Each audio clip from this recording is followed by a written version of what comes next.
Hola, buenos días, mis queridas alumnas y alumnos. Hoy día empezamos una nueva unidad que se llama estadísticas. En realidad, la unidad es datos y azar, en donde confluyen tanto estadística como probabilidad, que son como una misma unidad, ya que son el antecedente y la consecuencia.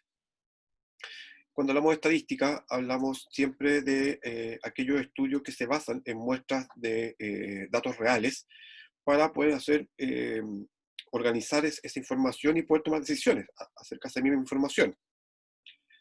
Después veremos probabilidad, que la probabilidad es estudiar los elementos que van a suceder en el futuro a partir de la evidencia que viene desde el pasado. La evidencia que viene del pasado viene estudio estadístico. Y a partir de esa evidencia uno puede especular cosas en el futuro utilizando las probabilidades como base de lo que viene atrás. Vamos a partir entonces en un principio con estadística. Así que vamos a pasar inmediatamente al Power para que nos vayamos acostumbrando. Estadísticas, datos y azar. Primero, debemos definir lo que es el concepto de estadística. Dice que es una ciencia que estudia datos y los convierte en información mediante la recolección, ordenamiento, análisis e interpretación de datos en una muestra representativa.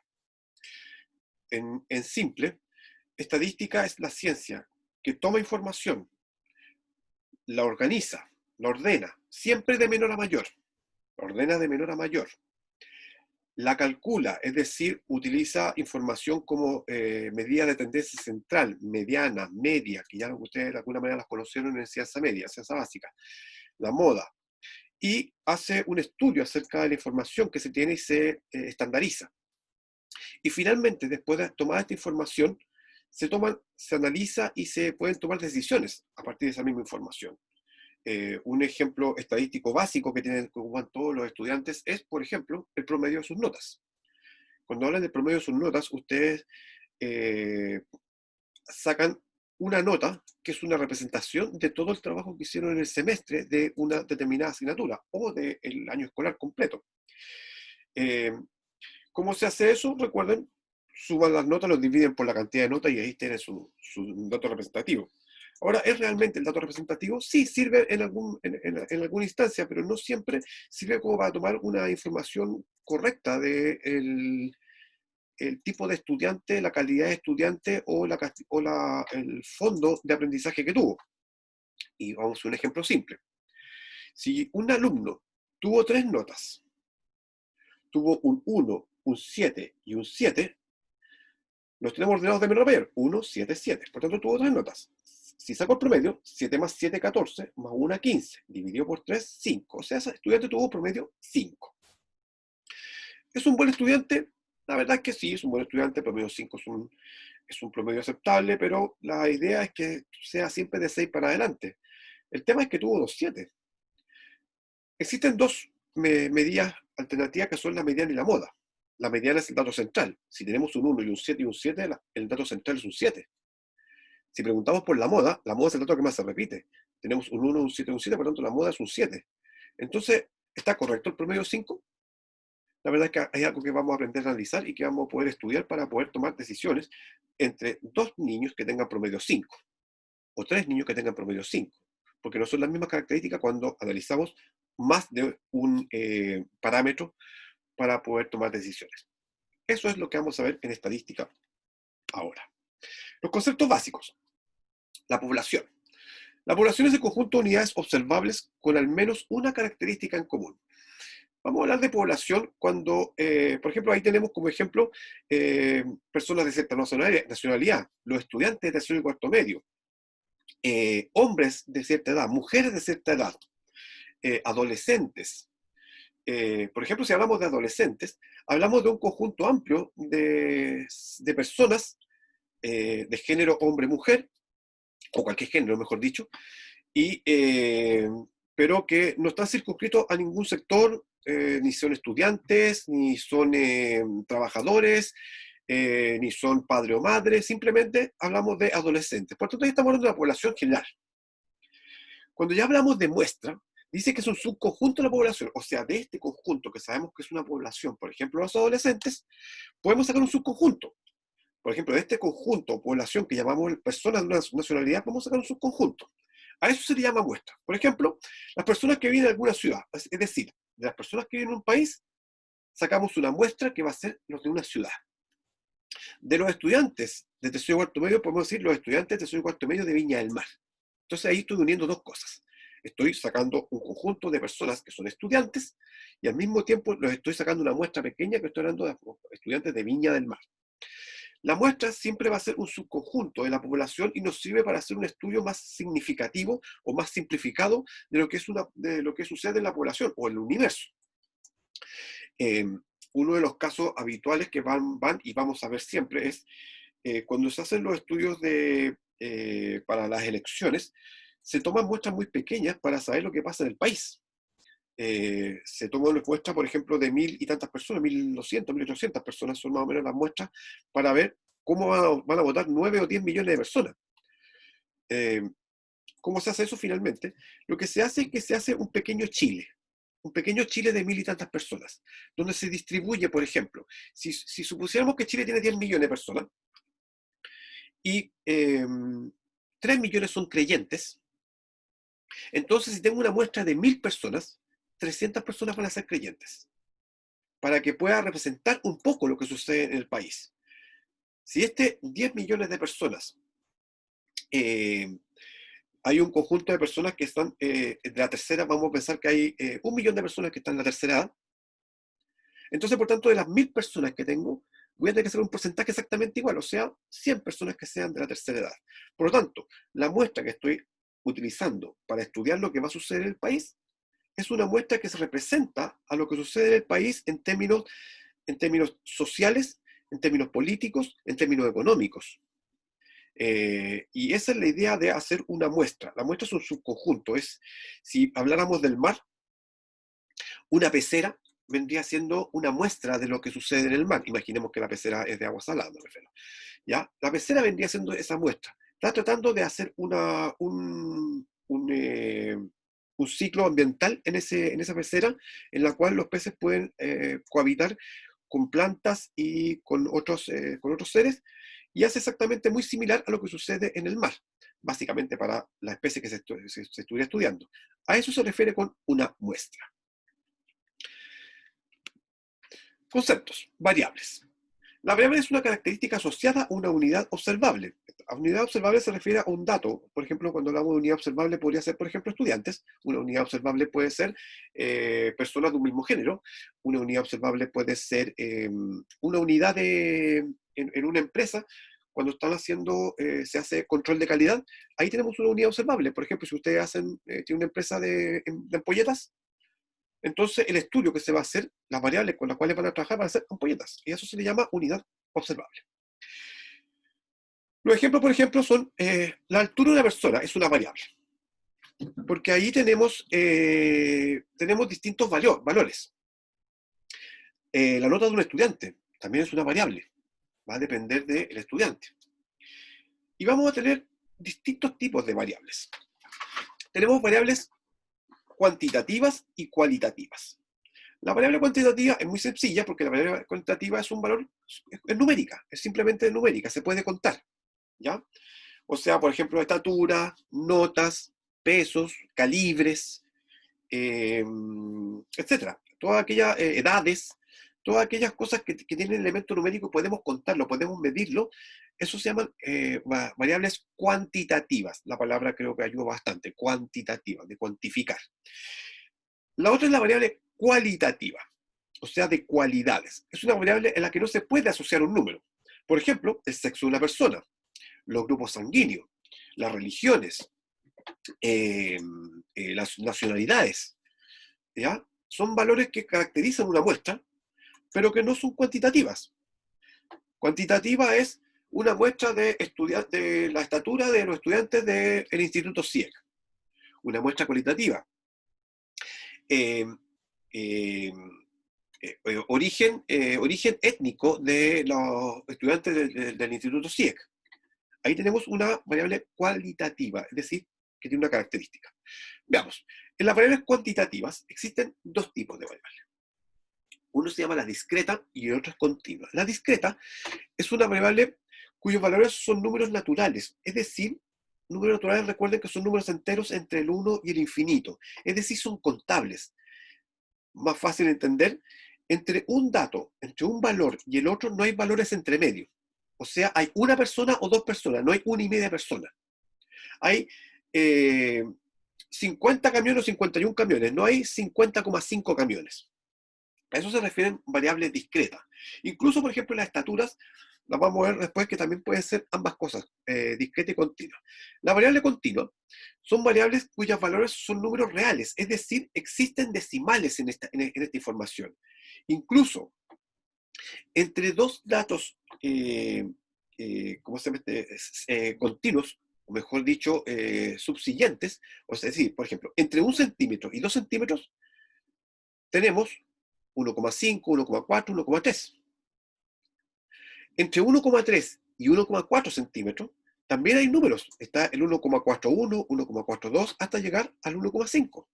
Incluso entre el 1,41 y el 1,42 tenemos el 1,411 y así sucesivamente podemos buscar decimal, el decimal, centesimal, milésima, milésima, 10 milésimas, 100 milésimas. Entonces, cuando hablamos de dato continuo, hablamos de que entre dos datos hay millones de información. Por ejemplo, cuando hablamos de eso, hablamos de la altura de las personas. También la temperatura en una habitación. Me voy a detener un poco en la estatura de las personas. La estatura de las personas en realidad sí puede ser un dato discreto como un dato continuo.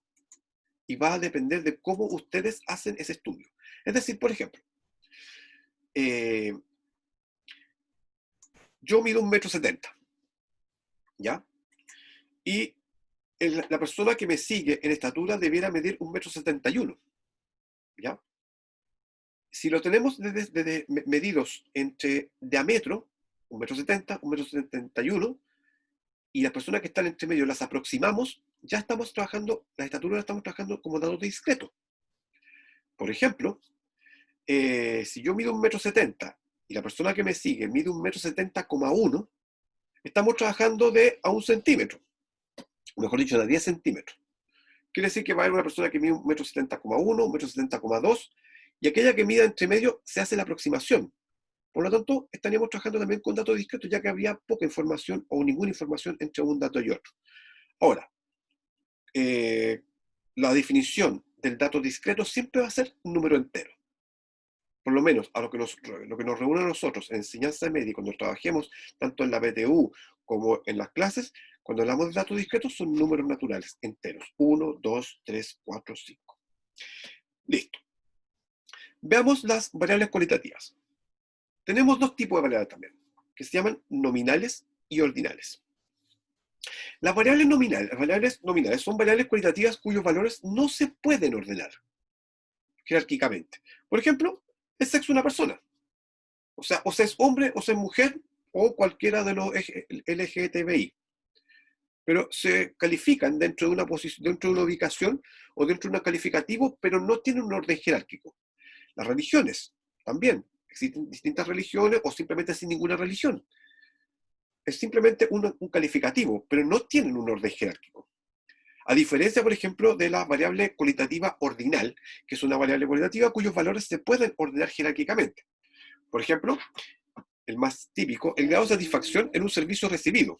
Por ejemplo, la famosa encuesta que hacen a veces algunos servidores de cable, por ejemplo, que uno llama y después te dice, vamos a hacer una encuesta, y en la encuesta dicen, ¿cómo encontró el servicio? Malo, regular, bueno, muy bueno. Ahí tenemos una variable cualitativa, pero es ordinal ya que tiene una jerarquía. Otra, por ejemplo, puede ser el nivel de dolor. Los médicos a veces para preguntarte el nivel de dolor te preguntan del 1 al 10. Por lo tanto, aunque tiene un valor nominal, también puede ser, por ejemplo, me duele poco, me duele más o menos, me duele mucho, me duele muchísimo, insoportable. Y ahí ya tenemos, en un sistema cualitativo, un sistema ordinal, jerárquico.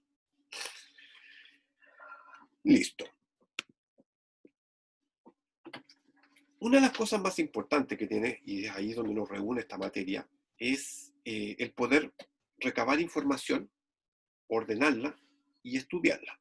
En la enseñanza básica, entiendo que todos, espero que todos, si no, algo recordaremos de eso, trabajaron con estadística basado principalmente en tomar información, ordenarla de menor a mayor y sacar la media, que es el promedio, que es el mismo promedio que ustedes calculan cuando trabajan en sus notas, la mediana, que es el dato central, que simplemente ustedes tenían sus notas, o un conjunto de información, si tenemos 5 notas, ordenadas de menor a mayor, ustedes se van a dar cuenta que la mediana es el dato central, por tanto estamos hablando de esta nota, la que está aquí.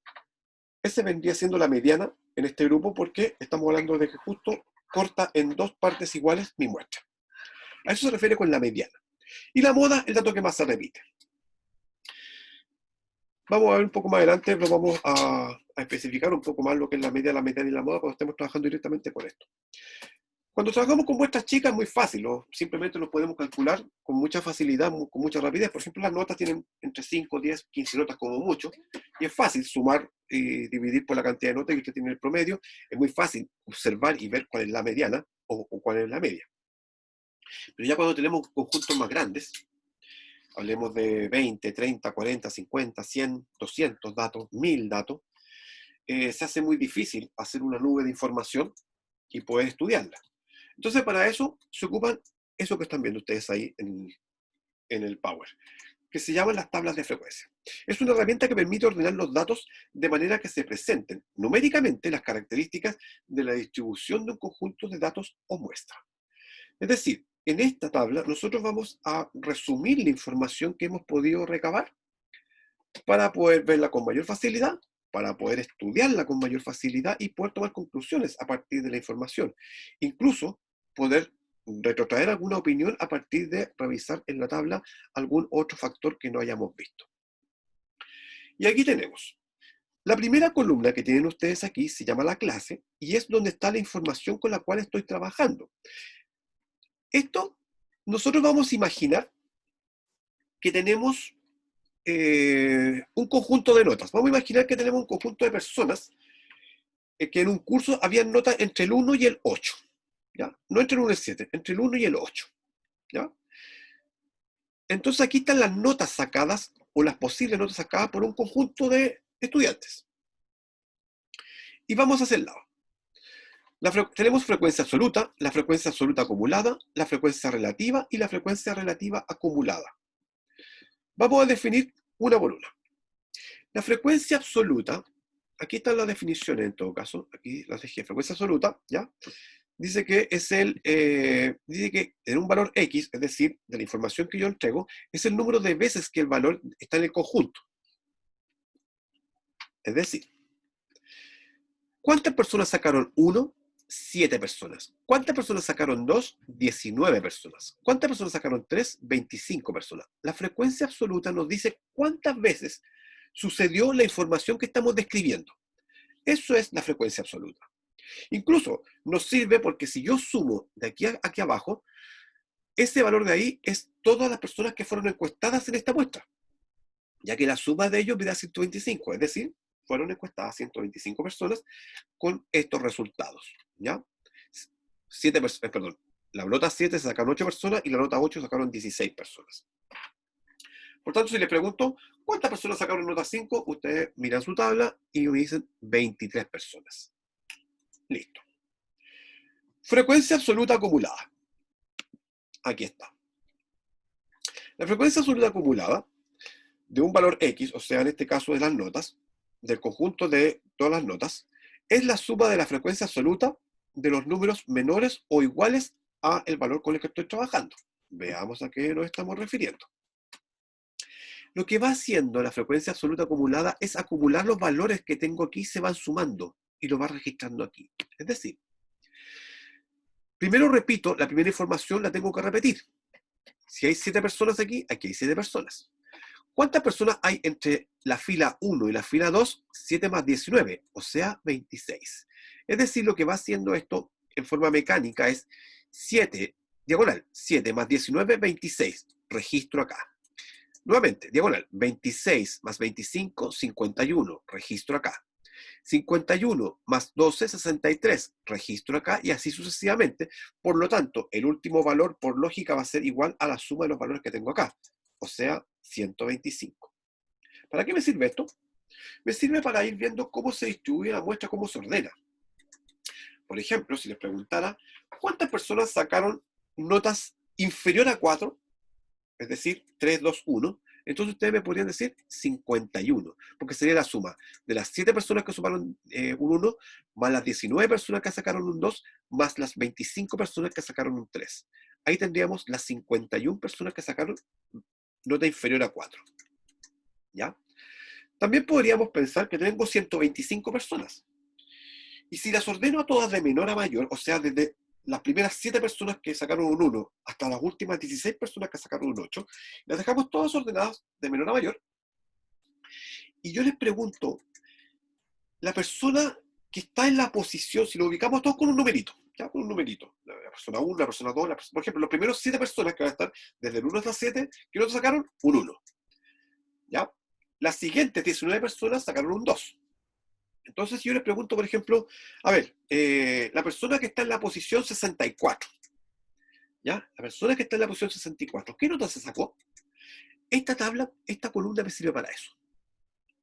Porque yo tendría que buscar dónde está esa persona. Aquí llego hasta la persona, en esta fila llego hasta la persona 7. En esta fila está la persona número 8, la número 9, la número 10, la número 11, la número 12. Recuerden que están ordenadas de menor a mayor. Por tanto, las primeras 7 sacaron un 1. La persona 8 sacó un 2. ¿Hasta dónde? Hasta la persona 26, porque hay 19 personas más. Y así sucesivamente. Las 25 siguientes sacaron un 3, por tanto, llegaríamos hasta el dato 51. Si estoy buscando una persona que está en la posición 64, la forma de buscarla es así. La primera vez que me paso el 64, aquí, ¿me paso 64? No. ¿Me paso 64? No. ¿Me paso 64? No. ¿Me paso 64? No. ¿Me paso 64? Sí. Por lo tanto, en esta fila está la persona, es decir, la persona 64 sacó un 5. Y estamos hablando incluso, el 64 vendría siendo la primera persona de este conjunto, porque aquí llega hasta la persona 63. Por lo tanto, el siguiente sería 64. Para eso sirve la frecuencia absoluta acumulada, para ubicar información en una determinada posición o para saber cómo se acumula información a partir de cómo va avanzando mi muestra.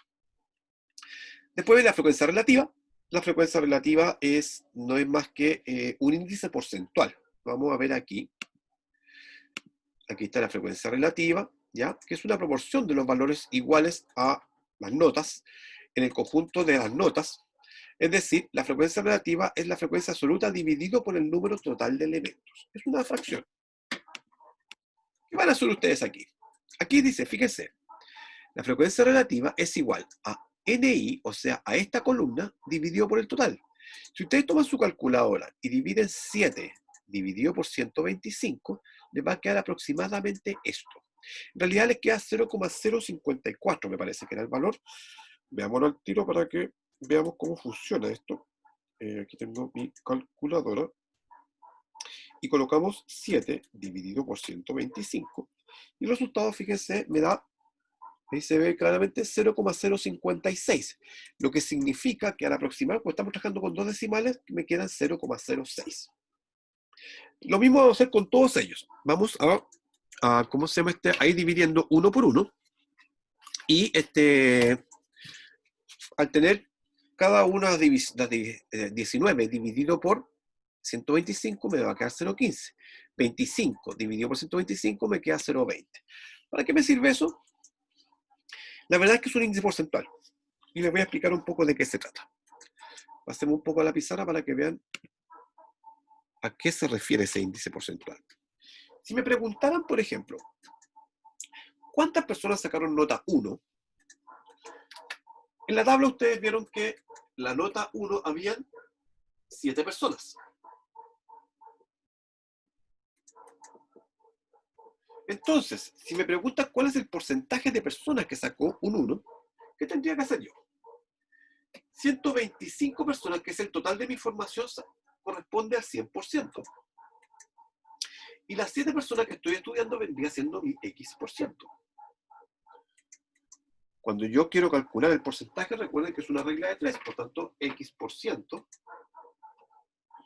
va a ser igual a cruzado, 7 por 100 dividido por 125.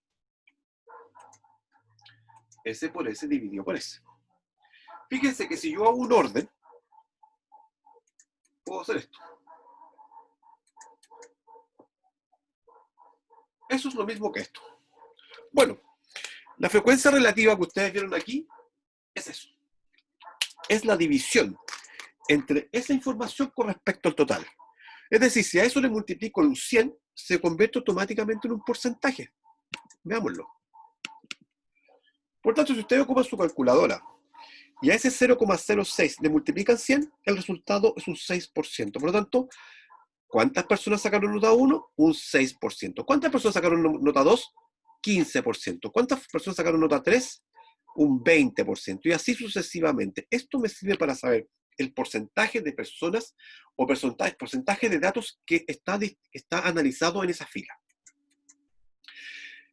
¿Cómo se calcula? Se ocupa esta frecuencia y se divide por el total de datos. Con esto, calculamos esto. La frecuencia relativa acumulada funciona exactamente igual que esta, nada más que aquí acumula los porcentajes desde acá. Es decir, la frecuencia absoluta acumulada se divide por el total de datos. Es decir, ahora, 7 partido por 125 sigue siendo exactamente el mismo valor, obvio. Nada más que ahora ponemos 26 partido por 125 y me queda 0,21. Es decir, el 21% de la muestra se acumula entre la nota 1 y 2. ¿Ya? Es decir, por ejemplo, si les pregunto, ¿qué porcentaje de la muestra tiene nota 5 o inferior a 5? O sea, aquí se acumuló el 69% de la muestra, por tanto, de aquí para arriba. Lo mismo podríamos entender incluso, ¿qué porcentaje de la muestra tiene sobre 5? Si tengo 69% para arriba, por tanto, para llegar a 100, sería evidentemente contrario, o sea, 31%, que sería la suma de los dos. Ahí tengo lo que es el concepto de la tabla de frecuencia. Esto mismo, aquí tengo una tabla con datos discretos. ¿Por qué? Porque tengo nota 1, nota 2, nota 3, nota 4. No tengo 2,5, no tengo 1,5. Por tanto, esa tabla se entiende como dato discreto. Hay otra tabla que quiero que vean, que es esta, que es el dato continuo, que es justamente cuando estamos hablando, por ejemplo, de estaturas. Aquí está la estatura en centímetros. Pregunta, ¿cuántas personas fueron encuestadas aquí? Ahí está listo. La N mayúscula, y hay que grabarse esto, la N mayúscula siempre es el total de datos. Y se dan cuenta que si yo sumo esto me va a dar 25, y en la frecuencia acumulada me va a dar siempre el último dato, es el total de datos. Fíjense, 4 más 6, 10. 10 más 6, 16. 16 más 5, 21. 21 más 4, 25. Y ahí tengo mi frecuencia acumulada. La frecuencia relativa, que aquí están definidas como H, pero nosotros lo vamos a definir de otra manera, son simplemente los porcentajes. 4 partido por 25, 0,16. 6 partido por 25, 0,24.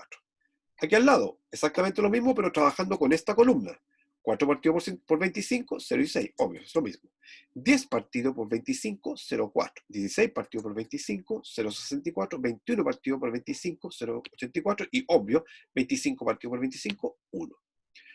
¿Cuál es la diferencia entre ese y otro? Como es un dato continuo, entonces aquí, fíjense, en estos corchetes son los que mandan. Aquí dice que va desde el dato 155 al dato 161, pero el dato 161 no se cuenta ahí. Llega hasta el dato 161. ¿Pero cómo se entiende eso? Quiere decir que aquí llego hasta el dato 160.9999999 infinitos decimales. Cada vez que hablemos del dato 160 punto algo, todavía está dentro de esta muestra. Cuando hablamos de 161, no. El 161 pasa directamente a esta fila. ¿Se fija? Cosa que haya una precisión en la información. Por lo tanto, aquí llegaría hasta el dato 166.99999, y el siguiente, cuando ya paso al siguiente entero, que es el 167, paso directamente aquí. No puedo colocar el anterior aquí porque no tengo anterior. Porque como es un dato continuo, ¿cuál sería el anterior? 169.9, pero es que después de 169.9, perdón, 166.9, está el 166.99. Y después de eso está el 166.999. Incluso podemos seguir así infinitamente. Entonces, para no perdernos en ese debate, en esa discusión, se trabaja con la frecuencia continua, es decir, el entero pasa directamente al otro lado y así cualquier decimal que esté justo detrás de él queda dentro del conjunto del intervalo con el que estamos llamando. Estos intervalos que llaman aquí se llaman clases. La fila completa se llama clase, pero la clase corresponde a esto. Eso son clases. La primera clase, la segunda clase, la tercera clase, cuarta clase, quinta clase, y no habla de y habla de un orden jerárquico básicamente porque está ordenada de menor a mayor. Listo. Con eso quedamos claros con lo que corresponde a lo que es la primera parte de estadística y cómo funcionan las tablas. En el siguiente video vamos a armar una tabla aquí y vamos a calcular la media. Así que pasemos al siguiente video.